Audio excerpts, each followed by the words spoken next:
তাদেরকে বিনির্মাণে ভূমিকা রেখেছে, এখন তারা আরামায়েশ করবে।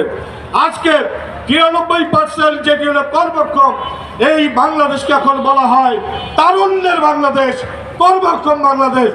এই বাংলাদেশ এখন যদি সঠিক নেতৃত্ব পায়, তাহলে এই বাংলাদেশ ডাবল মার্চ করে বাংলাদেশ সামনের দিকে অগ্রসর হবে। এই বাংলাদেশের অর্থনৈতিক গতি সেটা সামনের দিকে দ্রুত অগ্রসর হবে।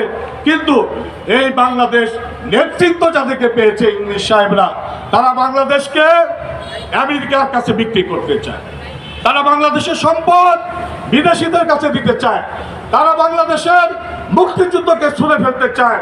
আমি বলতে চাই, এই লুটেরা ধনিক শ্রেণীর সরকার, তাদের বিরুদ্ধে ঐক্যবদ্ধ হইতে হবে। ঐক্যবদ্ধ হয়ে 95% মানুষকে নিয়ে আমাদের ঐক্যবদ্ধ হয়ে শোষণমুক্ত বাংলাদেশ তথা সমাজতান্ত্রিক বাংলাদেশের যে শুভ সূচনা আন্দোলনের শুরু আজকের এইখান থেকে শুরু করতে হবে। আগামী দিনে বাংলাদেশ হবে সমাজতন্ত্রের বাংলাদেশ। সবাইকে ধন্যবাদ। সংগ্রামী বন্ধুরা, ধন্যবাদ কমরেড হাসান হাফিজুর রহমান সোহেল ভাইকে তার বক্তব্যের জন্য। আজকের এই সমাবেশে আমাদের জেলা কমিটির নেতৃবৃন্দ এখানে উপস্থিত রয়েছেন আমাদের সম্পাদক মণ্ডলীর সদস্য কমরেড মুসলিউদ্দিন, আমাদের জেলা কমিটির নেতা জয়নাল আবেদিন, প্রকৌশলী রাশেদুল হাসান রিপন, কমরেড সাদিকুর রহমান শামীম, জাহানারা বেগম।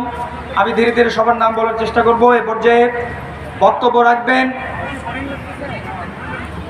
বক্তব্য রাখবেন বাংলাদেশের কমিউনিস্ট পার্টি ঢাকা মহানগর উত্তরের দ্বিতীয় সম্মেলন প্রস্তুতি পরিষদের সংগ্রামী চেয়ারম্যান, বীর মুক্তিযোদ্ধা কমরেড আমাদের কমরেড জামাল হায়দার বকুল ভাইকে আমি বক্তব্য প্রদানের জন্য বিনীত অনুরোধ জানাচ্ছি।